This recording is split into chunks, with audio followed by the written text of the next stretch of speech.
Welcome back to the class. कल हुए 22, आज होगा 23वां क्वेश्चन। एक कंपनी ने 10 रुपये वाले 50,000 समतांश निर्गमित किए हैं। 3 रुपये प्रार्थना पत्र के साथ, 4 रुपये आवंटन पर, 2 रुपये प्रथम याचना पर और शेष अंतिम याचना पर हैं। प्रथम याचना मांगी गई। नवीन, जिसके पास 200 अंश थे, उसने आवंट तथा प्रथम याचना की राशि नहीं दी है। उसके अंशों का हरण कर लिया गया है। अपहरण के बाद अंतिम याचना की गई है। रमेश, जिसके पास 3000 अंश थे, अंतिम याचना नहीं दी है और उनके अंशों का भी हरण कर लिया गया है। आवश्यक जर्नल प्रविष्टि करनी है और कंपनी का बैलेंस शीट भी आपको बनानी है। इस बार जो हरण होने वाला है वो 2 बार होगा, एक बार नहीं होगा। एक बार तो होगा फर्स्ट कॉल के बाद और एक बार होगा सेकंड कॉल के बाद। ठीक है, चलो क्वेश्चन नंबर है 23। इश्यूड शेयर बताएंगे एक बार कितना है। इश्यूड शेयर है 50,000 और एट द रेट ऑफ 10 रुपया। एप्लीकेशन पे कितना रुपया है? 3 रुपया। अलॉटमेंट पे कितना है? 4 रुपया। फर्स्ट कॉल पे कितना है? और जो बाकी बचा वो सेकंड एंड फाइनल पे। तो टोटल मिला के 10 होने चाहिए। 4 और 3 7 और 2 9 और 1 10 हो गया। अब करना क्या है कि इसमें 2 शेयरधारी हैं। पहला शेयरधारी का नाम क्या है? नवीन। नवीन एक शेयरधारी है। कितने शेयर हैं उसके पास? शेयर हैं 200 और उसने किया है कॉल्स इन एरियर। ठीक है, कौन कौन सी कॉल नहीं दी उसने? अलॉटमेंट नहीं दी और फर्स्ट कॉल नहीं दी। तो इसका मतलब है 200 × 4 और इसका मतलब है 200 × 2। इसका हो गया 800 रुपया और इसका हो गया 400 रुपया। फर्स्ट कॉल की गई, सेकंड कॉल मांगी नहीं गई और मांगने से पहले इनका हरण कर लिया गया है। तो यहीं पे होगा क्या? Forfeited of share.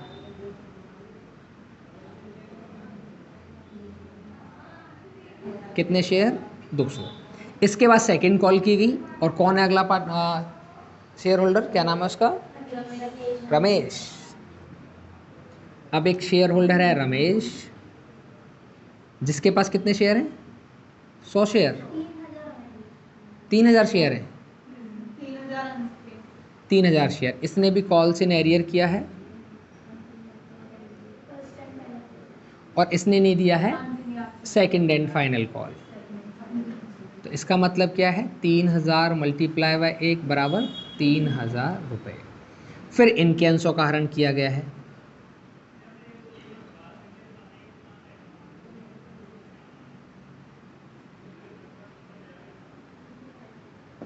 क्या इन अंशों को री इशू किया गया है क्वेश्चन में? देखो जरा एक बार। री इशू की कोई बात नहीं, सिर्फ हरण करना है आपको। ठीक है, अब एंट्री बनाना हम शुरू करेंगे। तो एप्लीकेशन की एंट्री सिंपल बनेगी पहले की जैसी।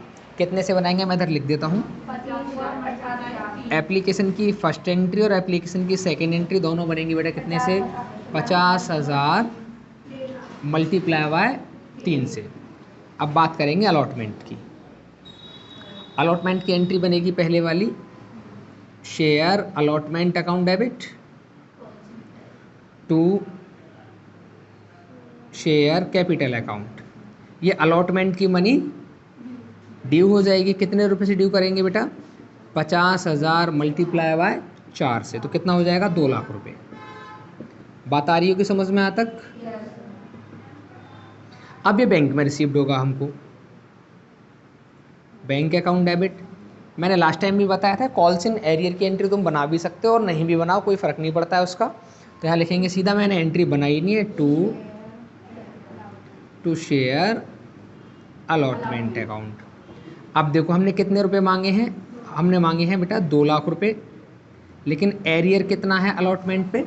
इधर देखो, अलॉटमेंट पे एरियर कितना है? 800 रुपये का। तो इसमें से माइनस हो जाएंगे 800 रुपया। और ये एंट्री किसकी है बेटा? रिसीव्ड की एंट्री है ना ये। तो कितने हो जाएंगे? 1,99,200। यहाँ भी आएगा 1,99,200। एग्जाम में पूरा लिखना है इधर। Being share allotment money received, being share allotment money due. ये अमाउंट मैंने इसीलिए लिखे ताकि तुमको पता रहे कि कितना अमाउंट क्यों आ रहा है। क्लियर है वाली बात? ठीक है, अब इधर बनाएंगे फर्स्ट कॉल की एंट्री। एक कॉलम में एक ही एंट्री बनाई है मैंने इसीलिए, ताकि तुमको क्लियर रहे। लिखेंगे इधर share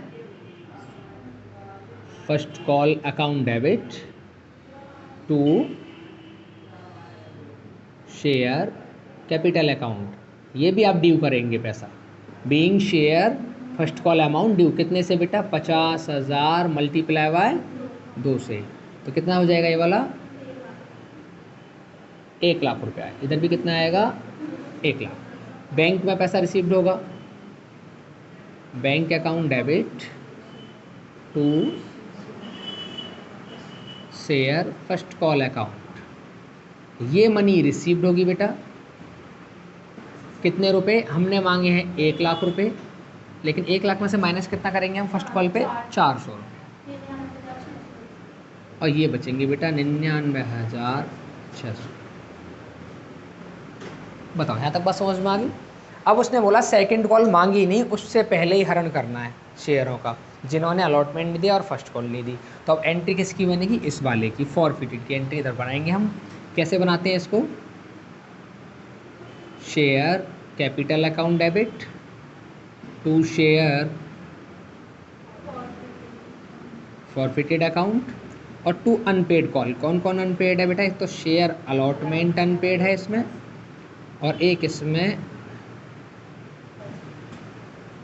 share first call account unpaid है। और ये एंट्री बना देंगे इसको बीइंग शेयर फॉरफिचर। ठीक है, अब देखो कैपिटल में कौन सा पैसा आता है, मांगी गई रकम। सेकंड कॉल मांगी नहीं तो कितने रुपए मांगे, 9 रुपये। कितने शेयरों का हरण कर रहे हैं, 200 का। तो यहाँ कितना आएगा कैपिटल में बेटा, 200 मल्टीप्लाई बाय 9, आपने मांगे 1800 रुपये। अब इसमें आएगा जितना पैसा मिल गया और जितना नहीं मिला। देखो एक बार तो हमको क्या नहीं मिला, अलॉटमेंट पे 800 नहीं मिले, तो अलॉटमेंट के सामने 800 लिख दो। इस पे कितना नहीं मिला, 400 नहीं मिला, इस पे 400 लिखो। डेबिट बराबर क्रेडिट के होना है, 1800 करने कितने हो गए 1200, तो कितने बचे इधर 600। हमेशा फॉरफिटेड में कौन अमाउंट आता है, जो हमें प्राप्त हो गया है, हमेशा वो आएगा। आप चेक कर सकते हैं इस वाले व्यक्ति ने कितना रुपया दिया है हमको, अलॉटमेंट फर्स्ट कॉल नहीं दी, इसका मतलब सिर्फ एप्लीकेशन दिया, 3 रुपये का एप्लीकेशन है, 200 से 200 मल्टीप्लाई 3 600, ऐसे चेक कर सकते हो उसको। क्लियर है बात। अब इसके बाद में वो कह रहा है सेकंड कॉल की जाए। अब सेकंड कॉल करेंगे, लिखेंगे यहाँ पे share second and final call account debit to share capital account. आप अब सेकंड कॉल को कर रहे हैं ड्यू, है ना, लेकिन अब ड्यू करेंगे इसको तो कितने शेयर से करेंगे, आपके पास पहले 50,000 शेयर थे, 200 शेयरों का हरण हो चुका है, तो कितने बचे 49,800 शेयर बस। यहाँ कितने लिखे जाएंगे बेटा, 49,800 मल्टीप्लाई 1, तो कितना हो जाएगा ये वाला 49,800। बात आ रही होगी समझ में यहाँ तक। जितने शेयरों का हरण हो गया उनकी गिनती खत्म हो चुकी। अब बैंक में पैसा मिलेगा बेटा, bank account debit to share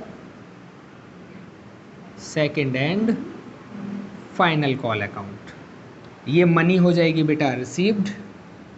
second and final call की कितना रुपया आपने मांगा है, 49,800 माइनस कितना हुआ सेकंड कॉल पीरियड 3,000 का, तो यहाँ से माइनस करेंगे 3,000, तो कितने बचेंगे बेटा 46,800।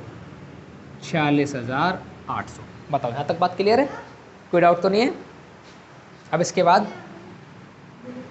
बाद में क्या रहेगा बेटा, अब इसका हरण करना है, मतलब सेकंड वाले का हरण कैसे कर पाएंगे, ये जो हरण है ये वाला सेकंड पार्ट वाला, अब इसका हरण करेंगे। फिर से सेम एंट्री ऐसी बनेगी, share capital account debit to share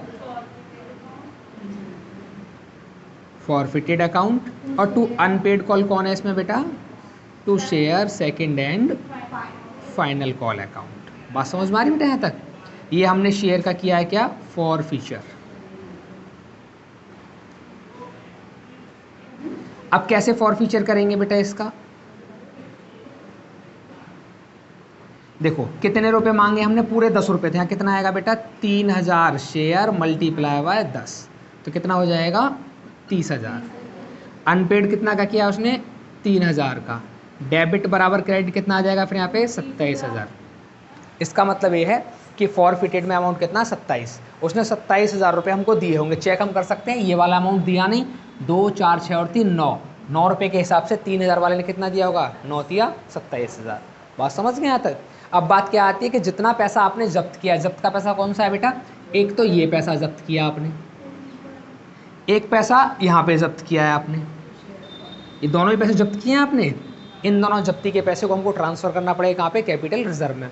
कितना रुपया है इधर 600, इधर कितना है 27,000, दोनों को ट्रांसफ़र कर दो यहाँ पे। कैसे लिखेंगे, share forfeiture account debit to capital reserve या शेयर कैपिटल रिजर्व अकाउंट।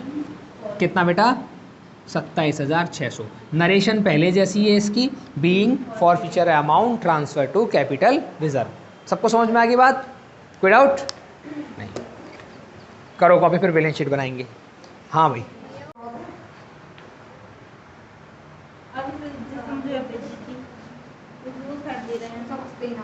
देखो अब बैलेंस शीट बनाएंगे पहले हम इधर।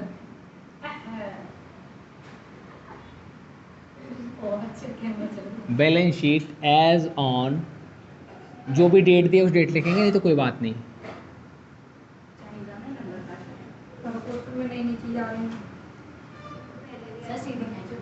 और बैलेंस शीट बनाने के लिए लाइन बनानी है इधर कितनी अमाउंट की, 2।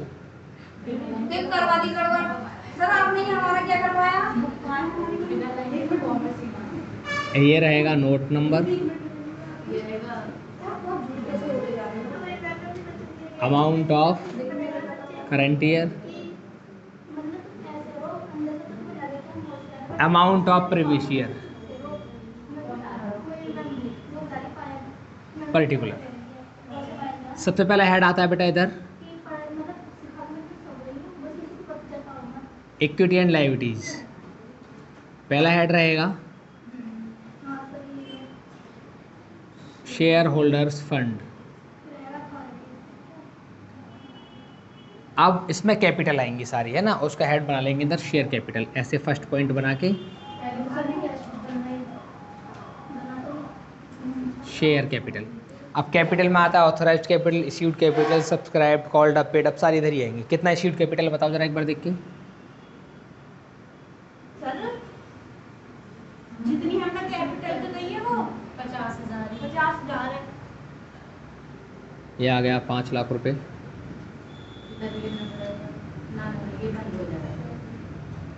इसके बाद में आएगा इधर called up and paid up capital. ऊपर की असेट उसे नीचे की लाइन। कितना called up and paid up है, आपको क्या ध्यान रखना है कि जितने शेयरों का हरण हो चुका है उनको नहीं लिखना है, बाकी को लिखना है। कितने शेयरों का हरण हुआ है, एक 200 का, एक 3,000 का, है ना। तो 50,000 में से कितने घटा देने हैं, 3200।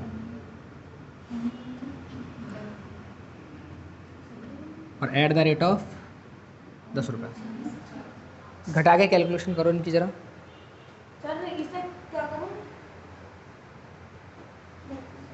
46,000। इसकी आवाज़ सबसे ज़्यादा आती है इसमें। इसमें आएगा 46,800। इसमें आया कितना, 46,800 मल्टीप्लाई बाय 10। अच्छी तरह करना, मल्टीप्लाई 10 46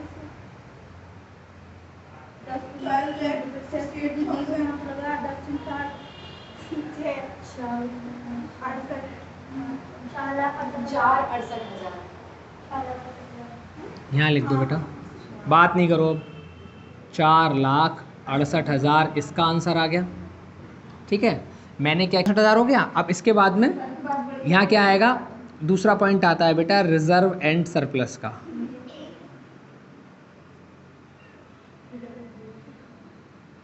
अब रिजर्व एंड सरप्लस में एक ही रिजर्व है हमारे पास, कौन सा, कैपिटल रिजर्व, जो हमने हरण के बाद बनाया था। कितने रुपए थे उसमें, 27,600 रुपये। टोटल लगा दो बेटा इसका जरा, टोटल लायबिलिटीज हो जाएगा।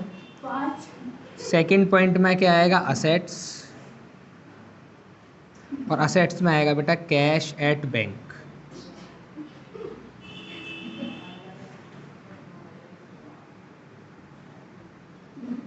इधर आएगा टोटल असेट्स, इधर आएगा 4,95,600, इधर भी आएगा 4,95,600, इधर भी आ जाएगा 4,95,600। अब ये जो बैलेंस है ये बैंक अकाउंट बनाने के बाद आया हुआ, इधर आपको बैंक अकाउंट बना के देख लेना है एक बार। बैंक अकाउंट बनाने का तरीका ये है,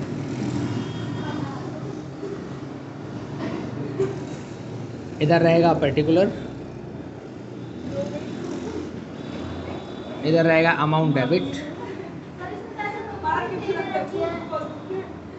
पर्टिकुलर, इधर रहेगा अमाउंट क्रेडिट। ये कैश या बैंक दोनों में से कोई एक भी बना सकते हो। अब बैंक वाली जो एंट्री है वही ट्रांसफ़र करनी है, क्लास 11th में सीखा होगा तुमने। एक तो शेयर एप्लीकेशन का अमाउंट है, एक शेयर अलॉटमेंट का अमाउंट है, एक शेयर फर्स्ट कॉल का अमाउंट है, और एक है उसमें सेकंड में फाइनल कॉल भी सारे शेयर। एप्लीकेशन का कितना रुपया है? 1.5 लाख। अलॉटमेंट का कितना है? 1,99,200। फर्स्ट कॉल पे फर्स्ट कॉल पे 99,600। सेकंड फाइनल पे 46,800।